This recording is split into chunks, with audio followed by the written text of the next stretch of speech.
Diana Frances Spencer, whose life would intertwine with the destiny of the British Crown, was born on a summer evening, the 1st day of July 1961. She was born into the aristocratic Spencer family, which had adorned English history with its name for centuries. Her home, Park House, located near the royal residence Sandringham, was like a page pulled out of an English fairy tale, surrounded by vast greenery and the scent of freshness that gave a sense of belonging to an old, noble world. However, despite the brilliance of the external world, Diana was not protected from the internal storms that shook her family.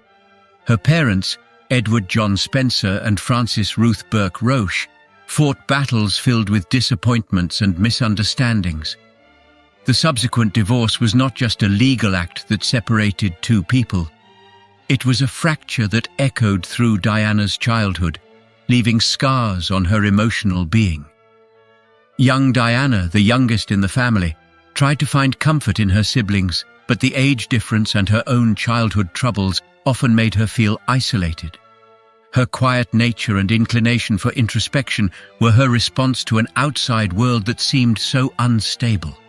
Her school days were overshadowed by feelings of not being good enough, intensified by the cold, almost Victorian approach to upbringing that prevailed in her home.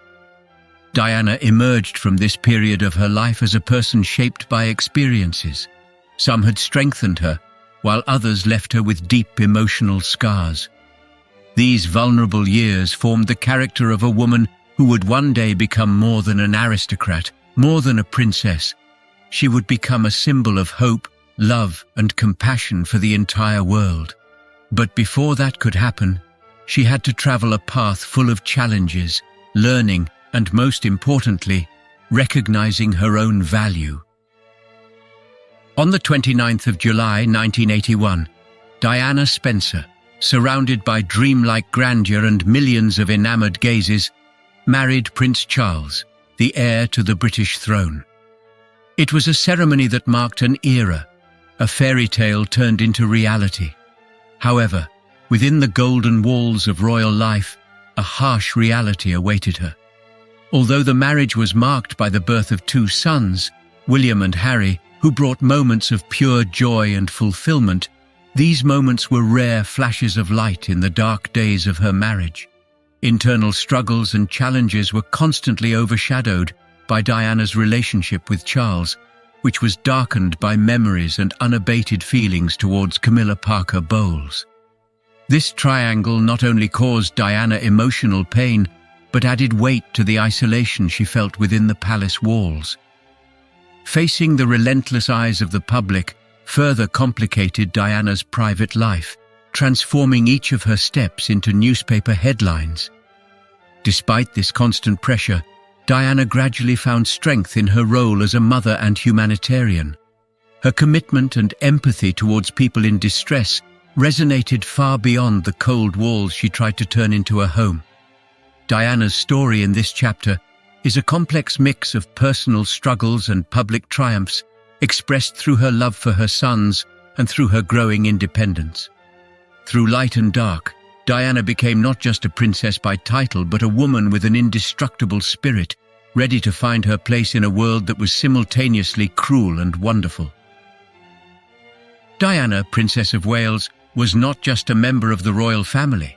She became an icon of human compassion and dedication. At one point in her life, while facing her own internal demons, Diana found her calling in humanitarian work, transforming her pain and experiences into a strength that would help others. Her journey as a humanitarian began quietly, but over time it grew into a powerful message of love and acceptance. Diana's work in the field of AIDS was revolutionary. She broke taboos by touching those infected with the virus at a time when fear and ignorance dominated public opinion. With her sincere hugs and warm smile, Diana showed the world that people suffering from AIDS were, above all, humans, deserving of love and understanding. Beyond the fight against AIDS, Diana became a prominent figure in campaigns for the ban on landmines. Her courage was highlighted during visits to minefields in Angola, where she cautiously, yet decisively, walked through dangerous areas, showing the world the urgency of the problem. These images, broadcasted worldwide, awakened the conscience of many and contributed to the global pressure that ultimately led to the adoption of the Ottawa Convention, which prohibits the use, storage, production, and transfer of landmines. Diana's humanitarian work was a reflection of her inner struggle and her desire to find a purpose beyond the shadow of the royal palace.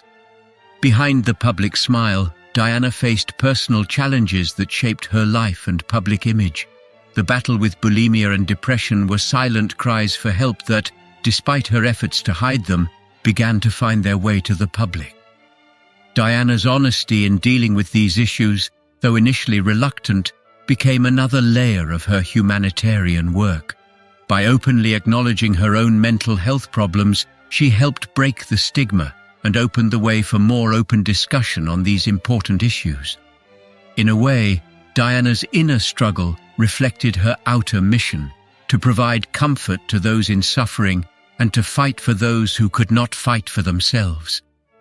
Diana not only brought change to the lives of those she encountered through her humanitarian work, but also set a new standard for public figures and members of the royal family.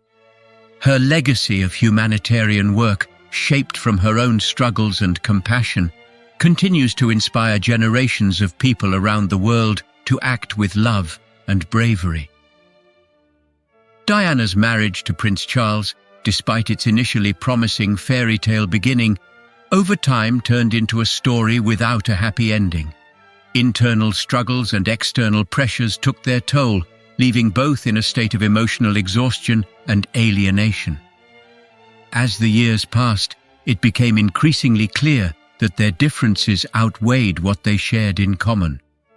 The culmination of these issues led to their formal separation in 1992, which was a shock to the public that had followed every step of their fairy tale romance. The media were insatiable, fed by every detail they could unearth, while the public was divided in their sympathies. The divorce was finalized in 1996, putting an end to what had once seemed like the perfect royal union.